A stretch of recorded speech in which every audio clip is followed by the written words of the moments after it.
तो आशा करता हूँ कि आप लोग स्वस्थ होंगे, मस्त होंगे और पढ़ाई करने में व्यस्त होंगे। तो आज हम देखेंगे class 12 physics, most important question जो आपके बोर्ड एग्जाम में बार-बार रिपीट होते हैं। ठीक? तो इससे पहले आप लोगों को चैनल को लाइक और सब्सक्राइब ज़रूर करें और ढेर सारा प्यार दें। ठीक? तो हमारा पहला क्वेश्चन क्या है कि रदरफोर्ड के अल्फा प्रकरण प्रयोग का संक्षिप्त वर्णन कीजिए। ये जो क्वेश्चन है दोस्तों, ये वो बार-बार बोर्ड एग्जाम में रिपीट हुआ है। ठीक? ये तीनों क्वेश्चन जो है आपके बोर्ड एग्जाम में बार-बार रिपीट हुए हैं। और दूसरा क्वेश्चन हमारा क्या है कि आइंस्टीन का द्रव्यमान ऊर्जा समीकरण लिखिए। ठीक दोस्तों? और हमारा तीसरा क्वेश्चन क्या है दोस्तों कि नाभिक की परिभाषा लिखिए। क्या? तो नाभिक की परिभाषा लिखिए। ठीक? ये जो क्वेश्चन है आपके बोर्ड एग्जाम के लिए क्या है? वेरी वेरी इंपॉर्टेंट है। ठीक? अब हमारा पहला क्वेश्चन क्या था कि रदरफोर्ड के अल्फा प्रकरण प्रयोग का संक्षिप्त वर्णन कीजिए। ठीक है दोस्तों? तो हम देख लेते हैं कि रदरफोर्ड के अल्फा प्रकरण प्रयोग। जब रदरफोर्ड ने सोने की पतली सी पन्नी पर क्या? तो जब सोने की पतली सी पन्नी पर अल्फा कणों का बौछार कराया। यानी कि रदरफोर्ड ने जब सोने की पतली पन्नी पर अल्फा कणों का बौछार कराया, तो उन्होंने पाया कि अधिकांश अल्फा कण सोने की पतली सी पन्नी से सोने की पतली पन्नी से आर-पार निकल जाते हैं और कुछ अल्फा कण अपने क्या? अपने मार्ग से विचलित हो जाते हैं तथा बहुत कम अल्पाकण अपने मार्ग पर वापस लौट जाते हैं। ठीक? लौट जाते हैं आते हैं। ठीक? तो अब रदरफोर्ड का जो प्रकीर्णन प्रयोग है अब उसे हम अच्छा से समझ लेते हैं कि रदरफोर्ड कहना क्या चाहते थे। तो रदरफोर्ड ने क्या बताया कि रदरफोर्ड ने बताया है कि उन्होंने पहले क्या लिया है, एक सोने की पतली पन्नी है। क्या?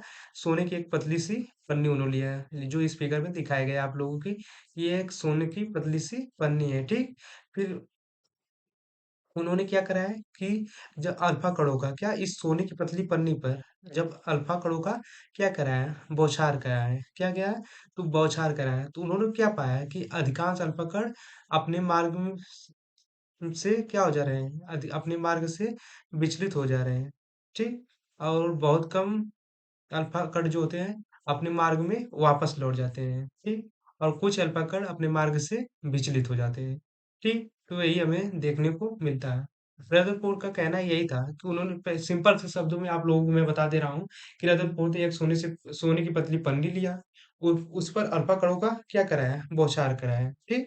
तो अल्फा कणों का बौछार कराया है, तो उन्होंने क्या पाया है, उन्होंने पाया कि अधिकांश अल्फा कण अपने मार्ग से क्या हो जा रहे हैं, विचलित हो जा रहे हैं और बहुत कम अल्फा कण अपने मार्ग पर वापस लौट आते हैं और अधिकांश अल्फा कण सोने की पतली सी पन्नी के आर पार निकल जा रहे हैं। यानी कि अधिकांश जो अल्फा कण है वो सोने की पतली पन्नी से आर पार हो जाते हैं और कुछ अल्फा कण जो हो जाते हैं विचलित हो जाते हैं और बहुत कम अल्फा कण वापस अपने मार्ग में लौट जाते हैं। ठीक? जिस माध्यम में है उसी माध्यम में है। और उन्होंने इसके बाद उन्होंने क्या निष्कर्ष निकाला? उन्होंने निष्कर्ष निकाला कि परमाणु का अधिकतर भाग क्या होता है? रिक्त होता है।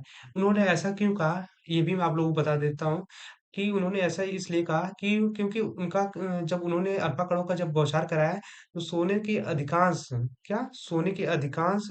अधिकांश अल्फा कण जो होते हैं वो क्या हो जाते हैं?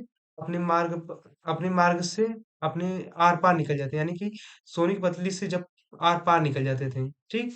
जब अल्फा कण सोने की पतली पन्नी से आर-पार निकल जाते थे, तो इसका कारण यही हो सकता है कि अधिकतर भाग इसका रिक्त था, ठीक? और कुछ अल्फा कण अपने मार्ग में वापस लौट आते हैं, ठीक? बहुत कम ही लौट पाते थे। तो इसका मतलब कि उसके बीच कोई धनात्मक आवेश था, जिसके कारण से वह अपने मार्ग में वापस लौट जाते थे और बहुत कम अल्फा कण अपने मार्ग से क्या हो जाते थे? विचलित हो जाते थे। तो इन्होंने यही निष्कर्ष निकाला कि परमाणु का अधिकतर भाग क्या हो जाता था? रिक्त हो जाता था, ठीक? और परमाणु के केंद्र में क्या एक छोटा-सा सघन और धनावेशित नाभिक होता था। इसी कारण जो अल्पा कण थे अपने मार्ग में वापस लौट जाते थे। और फिर हमारा इलेक्ट्रॉन नाभिक के चारों ओर घूमते थे, ठीक? इलेक्ट्रॉन क्या? नाभिक के चारों ओर घूमते थे। ठीक ना दोस्तों? इससे निकला परमाणु मॉडल, ठीक? इन्होंने इसी को परमाणु मॉडल कहा, ठीक? और इस प्रयोग के आधार पर रदरफोर्ड ने नाभिकीय मॉडल तैयार किया। अब कोई पूछ सकता है कि रदरफोर्ड ने किसके आधार पर नाभिक मॉडल को तैयार किया था? तो किसके आधार पर? तो रदरफोर्ड ने जब अल्फा कणों का प्रकरण कराया था, तभी उन्होंने नाभिकीय मॉडल बनाया या रदरफोर्ड ने नाभिकीय मॉडल दिया, ठीक? अब दोस्तों हमारा दूसरा क्वेश्चन क्या था कि आइंस्टीन का द्रव्यमान ऊर्जा समीकरण क्या था? तो आइंस्टीन का द्रव्यमान ऊर्जा समीकरण। ठीक, चलिए तो हम देख लेते हैं इसे आसान शब्दों में दोस्तों। तो आइंस्टीन के अनुसार क्या, तो आइंस्टीन के अनुसार सभी पदार्थों में उनका द्रव्यमान के कारण भी ऊर्जा होती है, यानी कि सभी पदार्थों में उनके द्रव्यमान के कारण ऊर्जा होती है। इस ऊर्जा को व्यक्त करने के लिए, इस ऊर्जा को क्या करने के लिए, व्यक्त करने के लिए, इस ऊर्जा को व्यक्त करने के लिए आइंस्टीन ने एक समीकरण प्रस्तुत किया। इस ऊर्जा को व्यक्त करने के लिए आइंस्टीन ने एक समीकरण प्रस्तुत किया, जिसे हम क्या कहते हैं, आइंस्टीन का द्रव्यमान ऊर्जा समीकरण। क्या होगा, तो इसका समीकरण क्या हो जाएगा, ई बराबर एम सी स्क्वायर। ठीक है दोस्तों, ये बहुत ही एक अच्छा नियम दिया था आइंस्टीन ने, क्या कि ई बराबर एम सी स्क्वायर। जहां पर हम देख लेते हैं कि ई क्या है, ऊर्जा, एम क्या है, द्रव्यमान, और सी क्या है, प्रकाश की चाल है। ठीक ठीक ना दोस्तों। तो अब फिर से मैं एक बार आप लोगों को बता देता हूँ कि आइंस्टीन के अनुसार क्या, तो आइंस्टीन के अनुसार सभी पदार्थों में उनके द्रव्यमान के कारण ऊर्जा होती है। ठीक, इस ऊर्जा को व्यक्त करने के लिए आइंस्टीन ने एक समीकरण प्रस्तुत किया। वह समीकरण क्या है, ई बराबर एम सी स्क्वायर। ई पर जहाँ पर क्या है, ऊर्जा, एम द्रव्यमान, सी प्रकाश की चाल। ठीक ना। अगर मैं आप लोगों को डिटेल में जानकारी चाहिएगा तो जरूर कमेंट कीजिएगा, क्योंकि मैं इसके बारे में आप लोगों को बहुत ही अच्छे से बता दूंगा। ठीक। और फिर हमारा तीसरा क्वेश्चन क्या है, कि हमारा तीसरा क्वेश्चन बनता है कि नाभिक की परिभाषा लिखिए। क्या, तो नाभिक की परिभाषा। दोस्तों मैं इसलिए इतना जल्दी बता रहा हूँ क्योंकि समय इस समय बहुत ही कम है। ठीक, नहीं तो मैं आप लोगों को और भी अच्छे से बताता।